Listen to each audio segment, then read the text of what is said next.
Bonsoir et bienvenue dans Vieille Canine, l'émission des vétérans de la Camarilla qui déterrent les vieux vampires.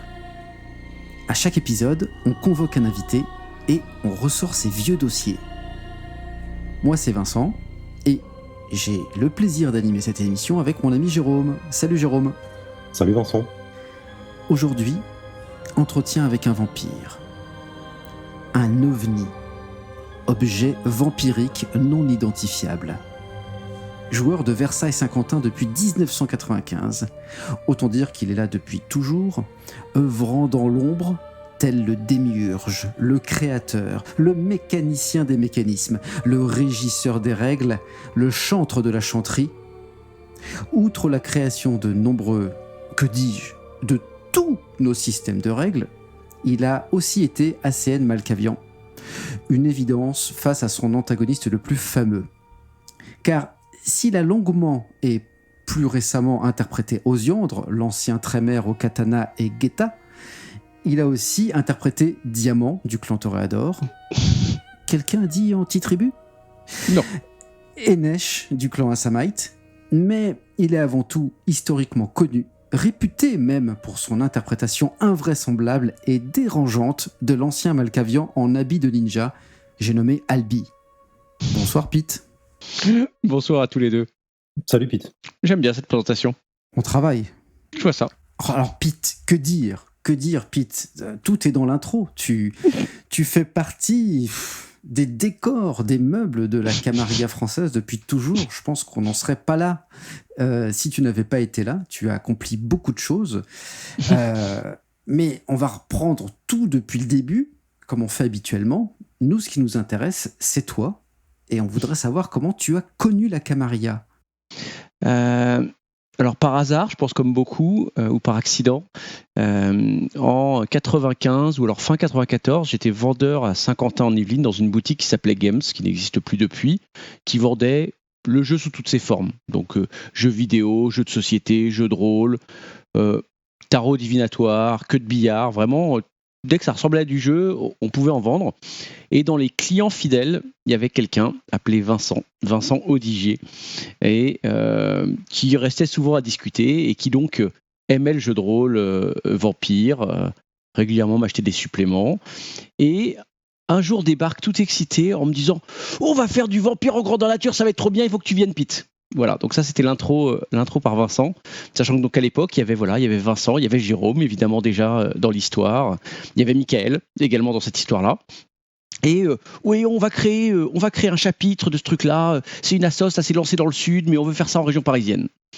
Et donc voilà comme on a acheté les petits suppléments qui allaient bien à l'époque, le Mind's Eye Theater, et on a commencé à dire bah ouais, pourquoi pas. Voilà le point de départ. On devait être, je sais pas, au départ un petit noyau de 5, 6, peut-être 7 grand maximum. Mais ça a débuté comme ça, donc fin 94, début 95. Je pense qu'on peut y rajouter, il y avait sans doute Christophe Dereau déjà dans l'histoire, il y avait Bruno Fornelli aussi. Bruno, il arrivait un petit peu après. Un petit peu plus tard, bon, un c'est tout toi petit la peu mémoire, après. Bien. Il y avait notre ami Stéphane Archambault, Rambo. Il y avait ton frère, que tu avais trimballé aussi. Contre mon gré, sans doute. Il y avait Géraldine, au départ aussi. Déjà, ouais, bien sûr, ouais. Mais voilà le départ en 95 de et si nous aussi on faisait ça. Et donc t'avais jamais fait de GN, t'avais fait du jeu de rôle mais pas de GN. J'avais fait du jeu de rôle, j'avais jamais fait de GN. Impossible pour moi de penser à faire du GN, c'est-à-dire que c'était pour moi un truc complètement extraterrestre. Déjà l'idée de me dire des gens que je connais pas, je vais jouer avec des gens que je connais pas, ça paraissait déjà bizarre, mais c'était tellement bien, c'était Vampire, donc on s'est dit bah pourquoi pas essayer. Et puis il n'y avait pas de référence, donc on pouvait même pas se dire on fait bien, on fait pas bien. Il n'y avait pas de baseline, il n'y avait pas de socle. Donc, on jouait. Je pense qu'on aurait un regard un peu critique si on revoyait nos premières parties, mais ouais, on jouait et puis on était juste content de se voir, je pense. Ouais, il y a beaucoup de ça, ouais. Là, justement, la toute première partie, Pete, tu y as participé. Ouais. Je pense que tu en as des souvenirs, plus que moi, sans doute. mai 95, j'aurais tendance à dire le 5 mai, il faudrait que je vérifie, c'était un samedi. Je revois le lieu, je revois à la fois la salle et comment on allait à la salle physiquement. Je pense que je pourrais dessiner l'accès à la salle. Plus que je ne me souviens du scénar lui-même, honnêtement. Je me rappelle d'un Rambo qui gueulait tout le temps. Mais toutes les 5 minutes, il gueulait dans un coin. On ne sait pas trop pourquoi il gueulait, mais tout le monde avait l'air d'être content, tout le monde rigolait. Il y avait quand même une sombre, si je me rappelle un peu d'une sombre histoire d'une missive secrète reçue par le prince, et on voulait tous savoir ce qu'il y avait dans la missive. C'était devenu un peu le but de la soirée, c'est qu'est-ce qu'a pu recevoir le prince comme missive, qu'est-ce qu'il y a dedans. Oui, le prince, il avait son air, impassible sur son fauteuil, et il avait la missive dans la main, et on était tous en train de réfléchir à dire mais comment on récupère la missive. C'était devenu le but. Je ne sais même pas ce qu'il y avait sur cette missive, mais toute la soirée ça a été ça, un prince qui bougeait pas, avec dans sa main la missive, assis, et chacun tentant des approches, tentant de faire des diversions, et ça n'a pas marché. Je pense qu'on n'a jamais récupéré cette missive, je ne sais même pas ce qu'il y avait dedans, je ne sais même pas quel était le scénar de base, peut-être que c'était la missive, j'en sais rien du tout, mais c'était drôle, c'était très très drôle. Tu t'en souviens, Jérôme ? Pas du tout, non, absolument pas, non. Non, moi j'ai un vague souvenir de la partie d'initiation qu'on avait faite, je crois, au Ménil-Saint-Denis. Je pense qu'on avait repris le scénario qui avait été publié à l'époque dans la boîte verte, avec l'histoire de gang, mais bon, c'est très loin et je m'en rappelle pas vraiment, quoi. L'histoire de la missive, il faudrait demander à Christophe, sans doute, qui devait être le conteur à l'époque, je pense. C'était Christophe Dereau, le conteur, ouais. Mais sinon, j'aimais bien jouer assis et ne rien faire. Hein. Je vous le cacherai pas. Je confirme. Mais non, donc ouais, autant je me rappelle pas de la partie initiation, sur celle-là, ouais, je m'en souviens bien, c'est la première partie de Versailles-Saint-Quentin. Alors tu jouais quoi ? Albi. Ah, c'était Albi déjà ton premier perso ? Oui, Albi a été mon premier personnage. Ah, il faut que tu nous parles d'Albi. Ouais, comment il est né ce personnage exactement ? Alors pour des raisons assez évidentes, moi l'évidence c'était de jouer Malkavian, parce que je trouvais que c'était le clan, je trouvais que c'était le clan le plus intéressant, parce que peut-être le moins enfermé au final dans les stéréotypes. C'est-à-dire que fonction de ce que tu décidais de ton historique, tu pouvais faire potentiellement tout et n'importe quoi. À l'opposé de certains autres clans, jouer le rebelle trémère, ça dure pas très longtemps. Malkav donnait cette liberté. Et puis aussi parce que les autres avaient déjà créé leur perso. C'est-à-dire que Jérôme, il avait déjà créé son cardinal Simon. Michael, il avait déjà créé son Quentin de Beaujeu, le Ventru. Il y avait Tower qui avait déjà créé également son Gangrel. Donc au final, il restait non plus pas beaucoup de clans. Christophe, il jouait Trémère. Mais moi, c'était une évidence de partir là-dessus. Par contre, je me suis beaucoup cherché sur l'historique. À la fois en termes de simplement événements du personnage, événements ayant forgé, et surtout sa folie. Elle m'a mis, j'ai mis un certain temps, parce que oui, dans le bouquin de règles, il y avait une liste de folies, mais je trouvais assez réducteur, et j'avais du mal à ancrer la folie par rapport à l'historique du perso. Donc je sais que j'ai eu au moins 2-3 itérations du background, de l'historique, avant d'arriver à quelque chose qui me plaisait. Alors c'était quoi la folie d'Albi ? C'est facile, il était persuadé d'être un ange de Dieu. Ah oui, d'accord. Alors il le disait à personne, mais lui il savait qu'il était un ange. Donc évidemment, ça le faisait bien rire tous les autres. On est damnés. Oui, c'est ça, vous êtes damnés, continuez. Et non, il était persuadé d'accomplir les plans de Dieu. Ah oui, bien barré. Oui, il avait un petit problème. Bon, c'est pas grave ça. Mais j'ai mis du temps. Et j'étais pas satisfait au début de mes premières itérations en fait. Les premières itérations étaient peut-être même encore plus barrées que ça, mais j'avais du mal à, entre guillemets, à ancrer le perso dans le réel. Il était trop hors sol. Ça aurait sans doute été très drôle à jouer, mais trop hors sol. Il a quand même longtemps gardé un côté extrêmement détaché. On a eu des gens qu'on a interviewés dans cette émission qui nous ont parlé de scènes avec Albi qui étaient complètement déconnectés, qui se foutaient du protocole, de ce qu'il y avait autour de lui, mais pas par esprit de rébellion ou par un côté asocial, mais simplement, effectivement, je le comprends mieux maintenant, parce qu'il était hors sol et totalement déconnecté de ça. C'est ça, les trucs qui n'étaient pas dans le plan de Dieu, globalement, ça n'avait aucune espèce d'importance.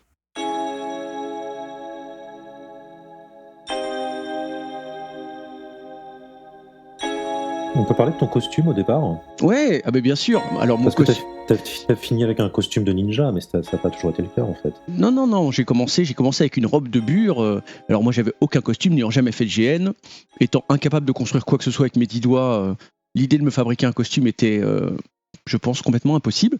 Et j'ai simplement repris ma première robe de bure. C'était un déguisement de moine que ma grand-mère m'avait fait pour une fête au collège. Donc j'avais pas bien grandi, donc ça m'allait toujours. Mais la toute première robe de bure, c'était ça. C'était ma grand-mère qui me l'avait fait quand j'étais jeune avec des cheveux.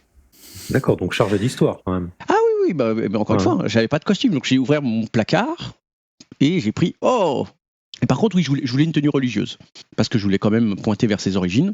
Mais oui, non, un costume 100% n'importe quoi fait par la grand-mère. Et comment est-ce que tu as dérivé vers le ninja ? Alors, ça, c'est venu, en fait, c'était complètement non voulu, non planifié, mais c'est une discussion avec je crois qu'il était Gangrel.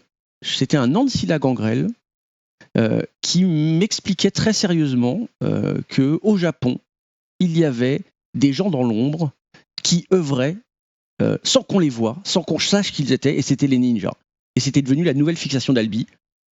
Être dans l'ombre, sans qu'on le voie, à œuvrer, ninja. Et donc ça a été sa période ninja, comme les ninjas du Japon, dans l'ombre, sans qu'on les voie, œuvrer. Mais vraiment, la discussion, encore une fois, c'était non prévu, mais c'est après la soirée, je me suis dit, mais ça ferait un super point de fixation, ça croise bien avec le dérangement. Allez, il faut une période ninja. Sinon, il y avait dissimulation pour ça. Oui, mais c'est moins bien. C'est moins bien, il faut le costume. Tu peux pas juste croiser les bras comme ça en faisant je suis pas là. Avec le costume, ça marche mieux. Alors on va te reposer la question pour chacun de tes persos. C'était quoi les gros dark secrets de Albi ? Alors les gros dark secrets de Albi, alors il en a pas dans le sens, pas dans le sens compromettant, c'est-à-dire pas de truc qui pourrait lui attirer des ennuis en tant que tel. Par exemple, il a jamais commis la diablerie. Il a relativement peu tué en fait, parce que c'est le plan de Dieu, donc c'est pas lui, c'est forcément quelqu'un d'autre. Alors autant des fois il a fait tuer par d'autres gens, mais lui il s'est jamais sali les mains, d'ailleurs il savait pas se battre, faut être honnête. Il était une quiche en physique, il avait pas de discipline physique. Non, je pense que le concept même du combat c'était quelque chose qui lui était étranger. Non mais par contre, non, son vrai dark secret c'était justement ça, c'est-à-dire qu'il pouvait se focaliser sur quelqu'un ou quelque chose de, alors non pas inédit, mais de jamais vu jusqu'ici, et à ce moment-là, il passait en mode obsession, il pensait qu'à ça. Et ça pouvait le conduire dans du danger, y compris dans des trucs, mais vraiment qui auraient pu être destructeurs pour lui. Moi, je me rappelle justement avec le perso de Bruno. Bruno, il m'a entubé un nombre de fois incalculable avec son toréador, parce que, alors, est-ce que Bruno avait compris qu'on pouvait faire n'importe quoi en présentant le truc sous le bon argument ? Mais je sais que le nombre de fois où j'ai fait des conneries où j'ai failli y passer, bah ouais, parce qu'il savait me présenter le truc, la nouveauté qu'Albi avait jamais vue, et donc j'étais obligé d'aller dedans. Il n'y avait pas le choix, j'étais vraiment obligé. Il était au final assez manipulable. Il était très manipulable, Albi. Si tu avais compris l'angle, il était complètement manipulable. Moi, ça me faisait plaisir de jouer comme ça, et pas en mode il est invulnérable, non, tu présentes le truc vraiment sous le bon angle, il marche, il court. Un truc qu'il a jamais vu, il court. Et il est devenu quoi ? Il est devenu détruit ? quoi ? Oui, non, il a été diablé. Il a été diablé, Albi. Il a été diablé par un autre ancien Malcave, par Ambroise, l'ancien Malcave d'Orléans, qui était joué par Fabien. D'accord. Il avait diablé Albi. Alors par contre, c'est un peu triste parce qu'il a raté tous ses jets de diablerie. Et donc en fait, 90% d'Albi était toujours dans Ambroise. Donc après, je pense qu'il s'est amusé, il l'a joué comme une personnalité en plus. Mais il a raté tous ses jets. Je ne sais pas comment il a fait. Tous. C'est drôle ça. Il n'a pas été très bon sur les challenges. Mais non, donc Albi a été détruit.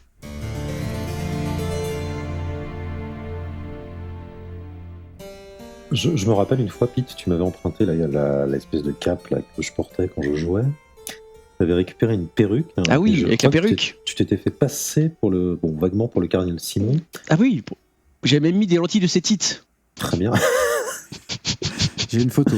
Tu as fait ça pour d'autres personnages, non ? C'était un truc... non Non, je l'ai fait que pour Albi. Non, que pour Albi, c'était du... Non, pour d'autres personnages que le cardinal Simon, je veux dire. Non, j'ai jamais eu à prendre...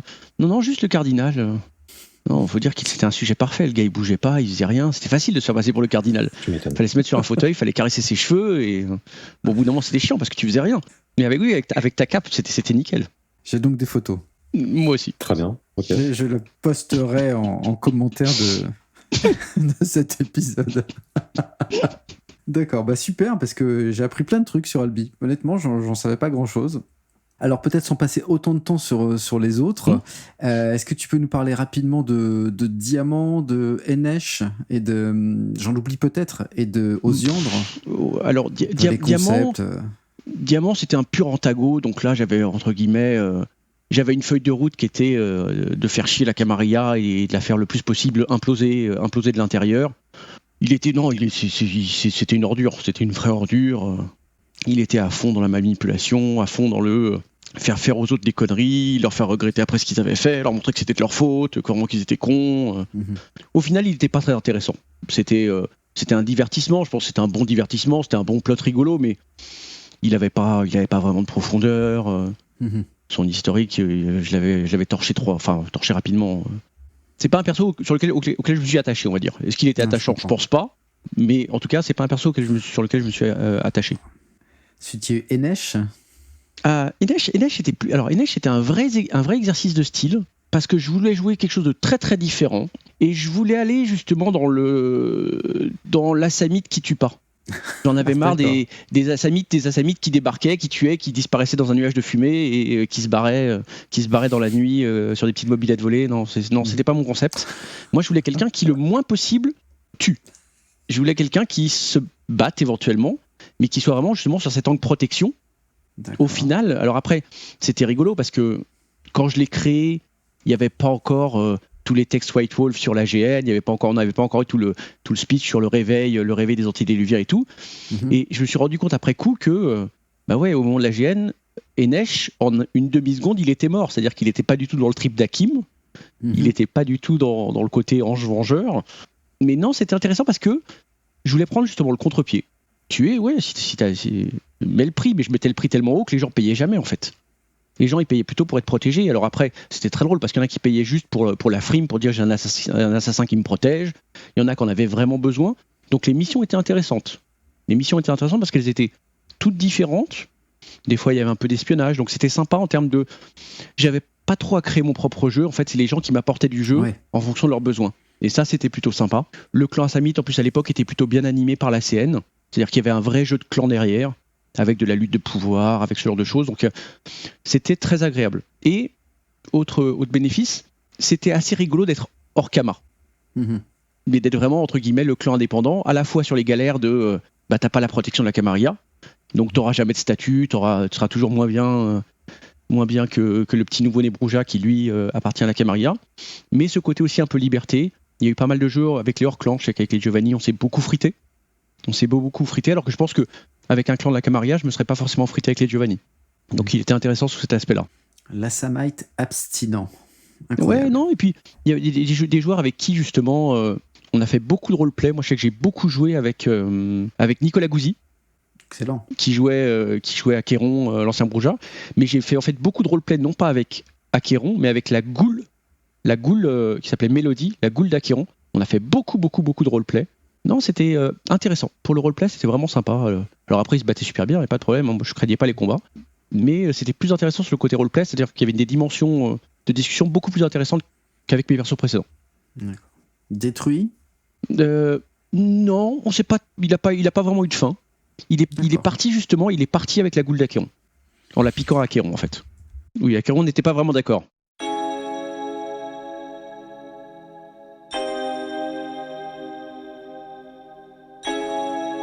Et alors le dernier, celui qu'on a très souvent vu jusqu'en 2015, Osiandre. Oui. Alors là, encore différent, mais après je vois les points communs entre mes persos. C'est après coup j'en parlerai peut-être, mais donc là je voulais un trémère, alors qui aime la thaumaturgie. Donc ça, là on était dans le tropisme du trémère qui aime la thaumaturgie, mais par contre il n'avait pas domination. Forcer les autres, c'est quelque chose qui était complètement contre lui, donc il n'a jamais appris domination. Il avait 0. Donc des fois il faisait croire, mais il n'avait pas. Et par contre, tout son historique, j'ai voulu le faire sur le trémère créé par erreur. C'est-à-dire qu'il a été créé simplement parce qu'il a survécu à un truc, mais absolument pas par son talent, par pure chance. Et donc comme c'est le seul qui a survécu, le clan s'est dit « Oh là là, il doit avoir une capacité cachée, on le prend ». 0 capacité cachée. 0. Il a juste eu plus de chance que les autres, mais la chance, c'est pas forcément une capacité. Et à partir de là, c'était intéressant parce que justement, il y avait alors cette fois un vrai jeu de clans, pas forcément au niveau national, mais au niveau de la ville. Il y avait vraiment l'histoire des cercles, des étages de la pyramide, des cercles. Et c'était intéressant pour ça. Après, être Tremere, ça met des contraintes particulières vis-à-vis des autres clans. Et alors, pas tellement sur le on ne fait pas confiance, vous êtes Tremere, parce que ça, je pense qu'on l'a tous dit, on l'a tous pris la figure. Mais plus dans les gens viennent vous voir dès qu'ils ont des problèmes et ils veulent de la magie pour résoudre le problème. Mais c'est odieux. C'est sincèrement odieux. Et à chaque fois, c'est ça. C'est je viens voir, j'ai un problème. Vous voulez qu'on en discute ? Non. De la thaumaturgie, là. On parle pas du problème d'abord. Non, mais il faut de la thaumaturgie. Donc non. Enfin, t'es le couteau suisse. Ah oui, mais c'était ça. Mais peut-être on pourrait discuter avec les gens. Non, ça sert à rien. Thaumaturgie. C'était lourd. C'était les gens venaient nous voir parce qu'ils voulaient la thaumaturgie. Ou alors, il y avait un truc qui se passait un peu mystérieux. C'était forcément de ta faute. Oh là là, il y a une barrière magique. C'est encore vous les Tremere. Non, je ne fais pas de barrière magique. Vous êtes gentils. Et si j'en faisais, je me mettrais pas à l'intérieur de la barrière. En fait, je serais à l'extérieur. Donc non, vraiment, c'est pas moi. Il va falloir aller chercher une autre explication. Mais voilà, le côté Tremere magicien était un peu réducteur sur cet aspect-là. Même si là, oui, j'ai bien aimé beaucoup de roleplay aussi, et beaucoup de roleplay en dehors des clans. En dehors des clans du clan Tremere. Oui, il était assez social Osiandre. Ah je oui, me souviens bien. Ouais.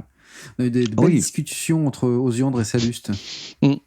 Avec Saluste, tu sais, qui était totalement réfractaire à l'idée même de magie. La magie n'existait pas pour Saluste. Ouais, que la magie n'existait pas, parce que c'est pas rationnel. Et on a eu des discussions assez surréalistes, je me souviens. Mais non, un perso attachant. Dark Secret Dark Secret, donc évidemment le fait que il ait été créé complètement par erreur et qu'il n'ait pas le moindre gramme de talent d'aucune sorte, et que aussi, son Dark Secret, qu'il n'ait pas de domination, parce que ça craignait un peu pour un Tremere. Effectivement. Et aussi Dark Secret qui est arrivé en jeu, il a commencé à se lier au sang à un autre Tremere, et ça s'est fait en jeu, et pareil, la pyramide aime pas trop, donc... Et donc le point commun entre tous ces persos, comme tu disais tout à l'heure, c'est quoi ? En fait, donc, je mets exprès Diamant de côté, parce que voilà, Diamant... c'est un antago. En fait, je me rends compte que tous mes persos, donc hors Diamant, au final sont gentils. C'est-à-dire que ils font pas de diablerie, ils essayent pas d'entuber les autres. Au final, c'est triste de le dire comme ça, mais oui, ils sont tous différents, mais j'ai pas réussi à bien jouer, entre guillemets, un enfoiré.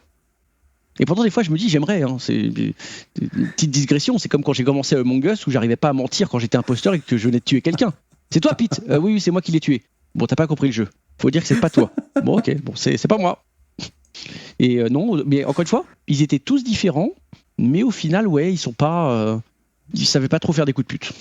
D'accord. Peut-être maintenant, avec l'âge, je saurais faire, mais ils savaient pas trop faire des coups de pute. Bon. Le concept de la trahison, j'ai toujours eu du mal avec les persos, d'ailleurs, dans tous les jeux. Et j'ai pas réussi à le faire à la Kama. J'ai pas réussi à trahir à la Kama. C'est intéressant comme regret, ça. Ben oui, mais quand je vois tous ceux qui ont fait des super trucs, tu sais, ils te racontent tous leur plot, tu fais waouh, moi j'aurais pas pu.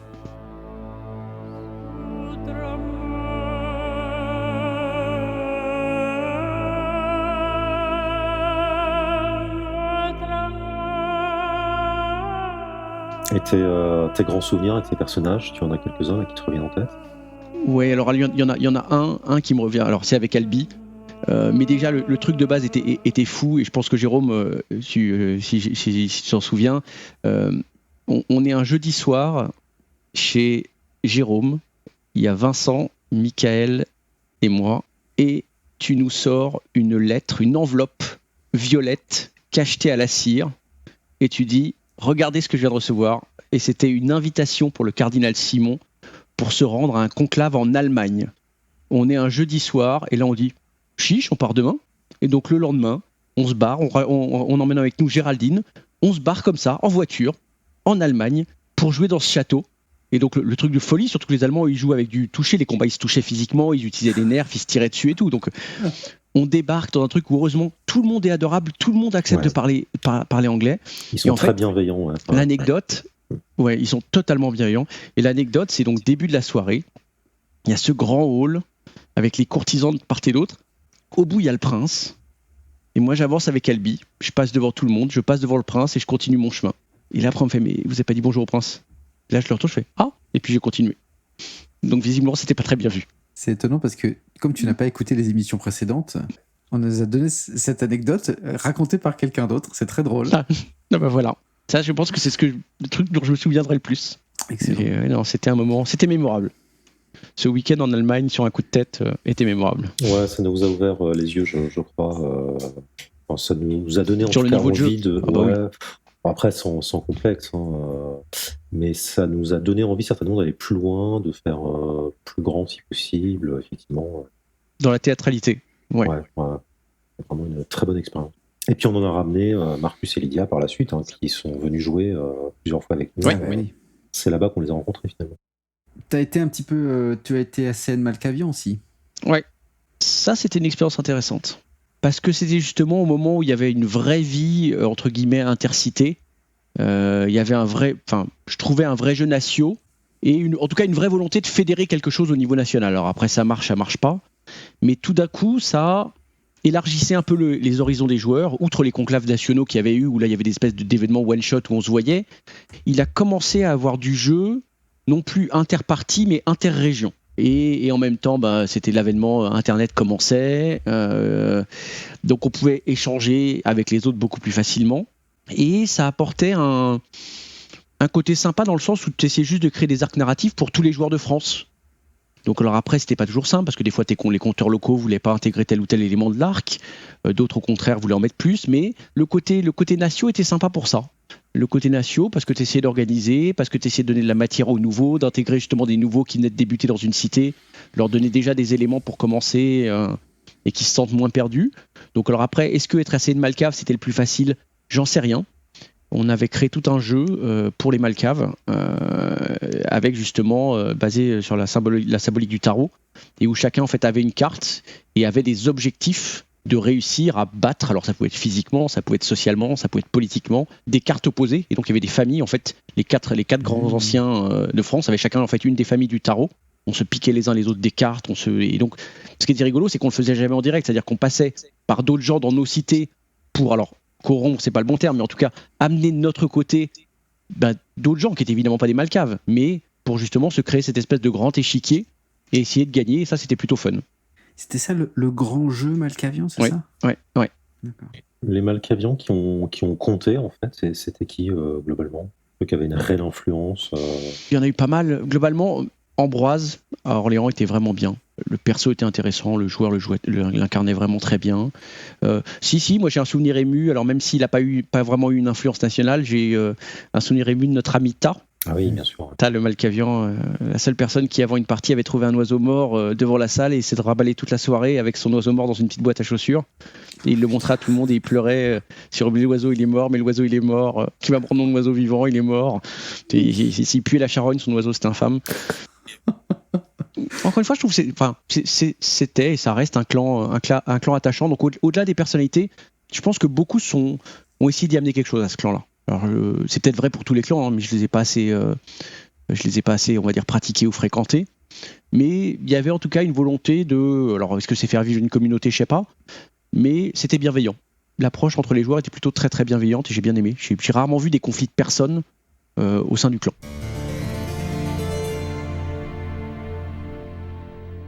À mon avis, tu regardes les premiers persos de chaque joueur, c'est entre guillemets ce qui leur ressemble le plus. Ah, intéressant. On a eu ce débat déjà avec d'autres personnes. Toi, tu penses que ton premier perso, c'est celui qui te ressemble le plus ? Ouais, je pense que c'est celui qui me ressemble le plus. Alors après, il y a un peu un phénomène qui biaise, c'est-à-dire que au-delà de est-ce qui te ressemble, c'est peut-être celui dans lequel tu t'investis le plus parce que c'est le moment où tu découvres la Kama. Et je sais pas, le niveau d'investissement qu'on avait au début, moi les premières années, je jouais tous les week-ends. Je dis bien tous les week-ends. Il y avait une partie par mois à Saint-Quentin, une partie par mois à Paris, une partie par mois à Issy-les-Moulineaux et une partie par mois, t'allais à Montmorency ou Orléans. Tu pouvais jouer tous les week-ends non-stop. On parlait que de ça. On était étudiants ou alors jeunes actifs. On ne faisait que ça. C'est-à-dire que on allait dans les bars, on parlait de ça. Plus les jeudis soirs au bar. Plus les jeudis soirs au bar. Enfin, on vivait Camarilla. Donc après on s'assagit, on mûrit, on a des moitiés qui rentrent dans nos vies et qui parfois amènent des enfants. Mais ouais, non, le début, on vivait vraiment Camarilla. À 95, j'ai l'impression d'avoir vécu une année Camarilla. Enfin, vraiment. 95-96, Moi, ça m'a coûté une année d'études. moi j'avais déjà plus d'études. Globalement, alors, le jeu de rôle, mais surtout la Camarilla, c'est ce qui a permis à un introverti comme moi qui aime pas les gens de m'ouvrir et d'oser parler.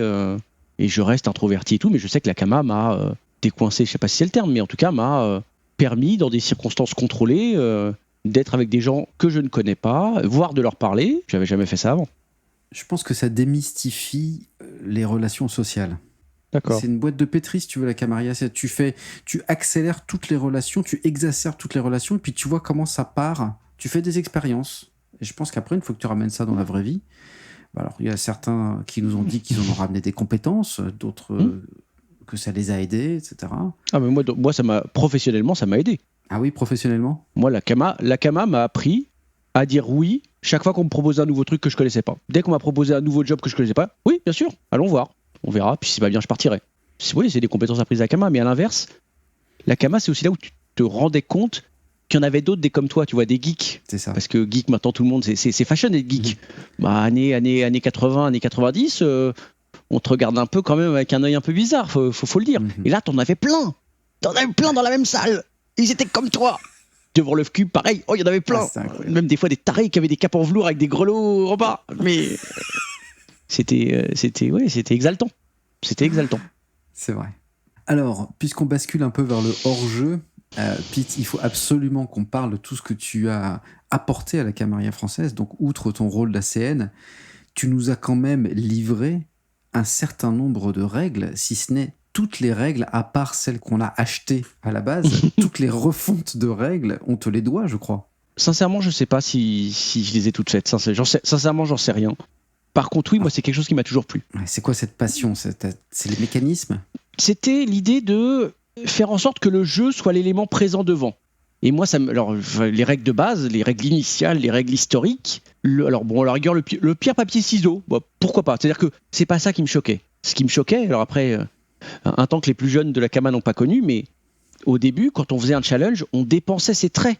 C'est-à-dire qu'il fallait se rappeler que j'avais 8 en mental, mais je venais de faire un challenge mental, donc je passais à 7. Il fallait que je me souvienne que je suis à 7 et que je gère aussi mes points de volonté. Enfin, c'était vraiment il fallait connaître tout, Alors, j'ai déjà fait 3 challenges, donc j'étais à 8, je suis à 5. Enfin, et ça devenait presque de l'anti-jeu.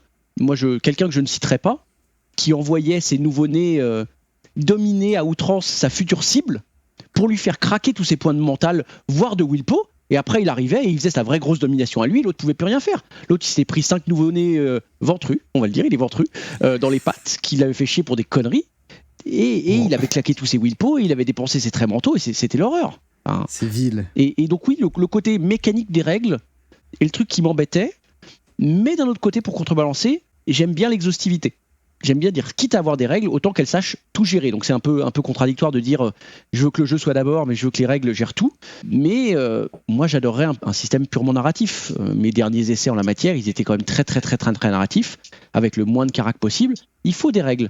Mais ouais, j'étais pas satisfait des existantes, donc j'ai voulu en écrire d'autres. Et après, j'ai retravaillé au fil du temps, avec les inspirations à gauche à droite, mais j'ai essayé de mettre quelque chose où le jeu allait devant. Parfois, on t'a demandé d'en refaire des nouvelles, même. Oui, jusqu'à 2015. Ouais, bah oui, les dernières règles en date, c'était pour le dernier conclave. Où là, pareil, je suis reparti dans un système de règles. Avec le recul, je vois encore quelques trucs que j'aurais pu changer, mais ça commençait à ressembler à quelque chose qui me plaisait. Mais après, il n'y a pas de règle parfaite. Mais j'aime ce côté, j'aime le côté, faut que ça soit simulationniste, tout en étant basé sur, comme malgré tout, le roleplay. Malgré tout basé sur un peu le personnage et non pas forcément sa fiche. Oui, donc c'est une alchimie qui n'est pas forcément simple, mais oui, c'est quelque chose que j'aime bien faire, écrire des règles. Mais de la même manière que j'aime bien écrire des règles de jeux de société, j'aime bien bosser sur l'équilibrage des jeux. C'est un truc qui m'intéresse. L'équilibrage, c'est un truc qui m'intéresse beaucoup, beaucoup, beaucoup, beaucoup, beaucoup.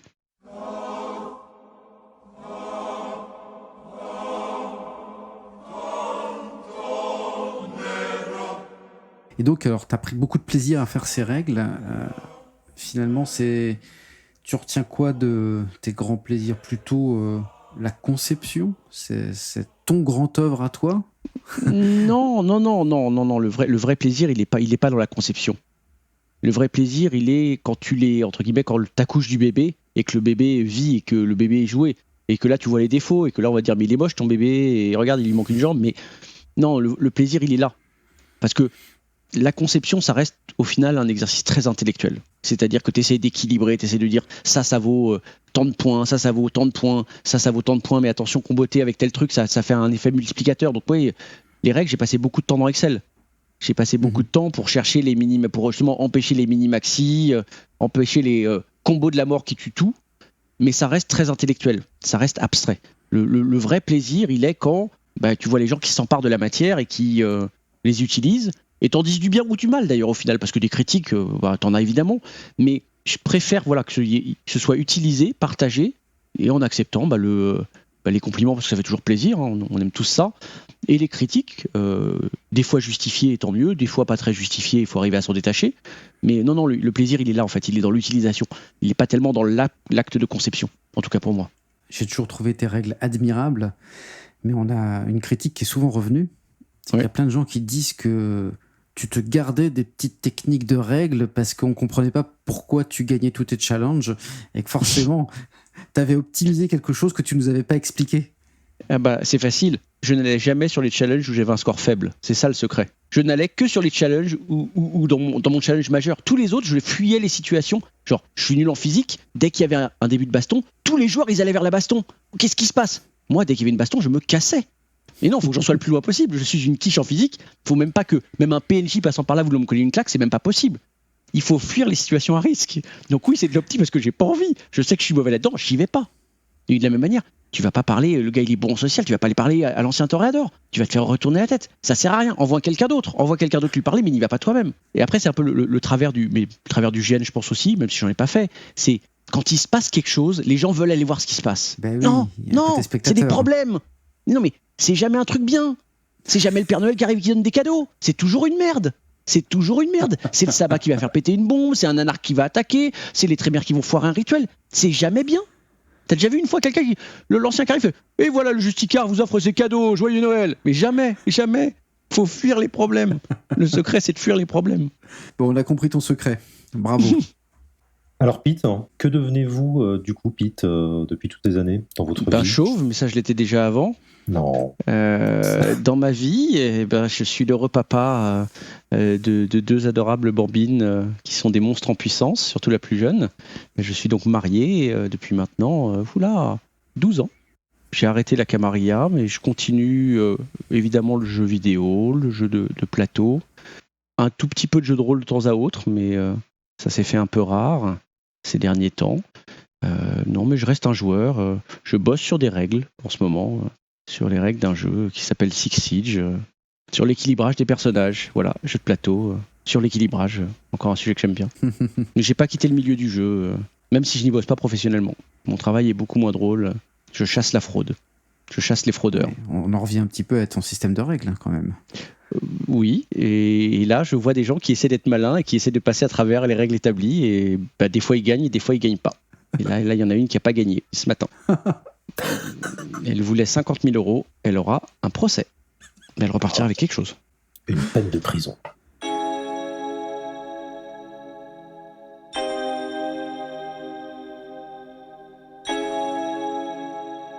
Pete, après toutes ces années, est-ce que tu as une phrase culte, une expression que tu as retenue de toutes ces années de camarilla, que tu réutilises encore aujourd'hui ? Une que je réutilise au travail, ça va bien se passer. Et ça, en règle générale, quand je dis ça à mon équipe, ils commencent à fuir. Les plus malins quittent la pièce. Donc ouais, si, t'as raison, il y en a une. Voilà, celle-là, je l'utilise au quotidien. Je l'utilise même avec mes filles, mais elles n'ont pas encore compris le côté ironique de la chose. Elles s'attendent vraiment à ce que ça se passe bien. Mais non, voilà. Ouais, celle-là, elle est bien. Donc ça annonce... Elle est très très bien. D'une vague histoire de bras tellement longs qu'il peut se passer quelque chose par derrière. Une phrase de toréador. Ouais, je m'en rappelle bien celle-là, oui. C'était un peu plus vulgaire que ça quand même. Mais... Voilà, je vais rester sur mon ça va bien se passer. Pete, as-tu une œuvre, quelle qu'elle soit, à conseiller aux personnes qui nous écoutent ?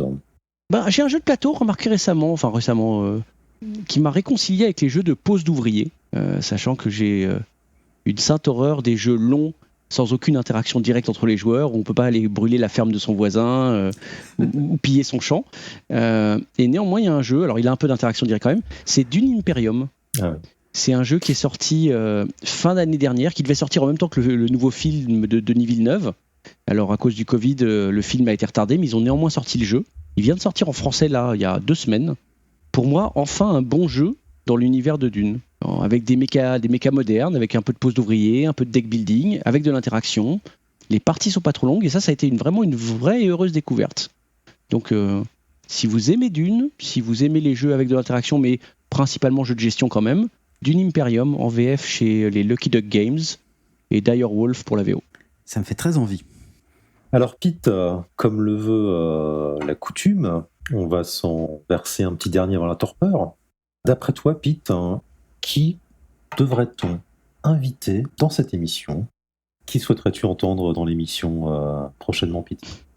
J'aimerais bien entendre Marc Hernandez. Très bon choix. Nous ne l'avons pas encore interviewé et tu n'es pas le premier à l'avoir cité, je crois. Et on va essayer de le trouver. Merci, Pete. Avant de conclure, Pete, est-ce que tu voudrais rajouter quelque chose ? Merci pour cette occasion de parcourir les sentiers de la mémoire. Merci pour évoquer ensemble ce qui a été, fut et reste d'excellentes années. Alors après, est-ce que je suis nostalgique ? Je suis pas sûr d'être nostalgique de cette période, mais par contre, je sais que oui, ce sont des années importantes pour moi, à la fois en termes de rencontres, à la fois en termes de développement personnel. Donc oui, non, je dis merci à la Camarilla et à toutes ces joueuses et joueurs pour ce qu'ils m'ont apporté. Eh ben, c'est nous qui te remercions, Pete. Merci beaucoup pour ces moments passés ensemble. Vraiment, ça a été très chaleureux. On était très contents de t'avoir parce que vraiment, je pense que tu es une des pierres fondatrices de la Camarilla pour tout ce que tu as apporté. Et depuis tout ce temps, je pense que collégialement, on peut te remercier pour tout ce que tu as écrit. Et puis, bravo pour tous ces rôles. Et puis, je suis ravi d'avoir appris plein de Dark Secrets sur tes personnages que j'ignorais absolument.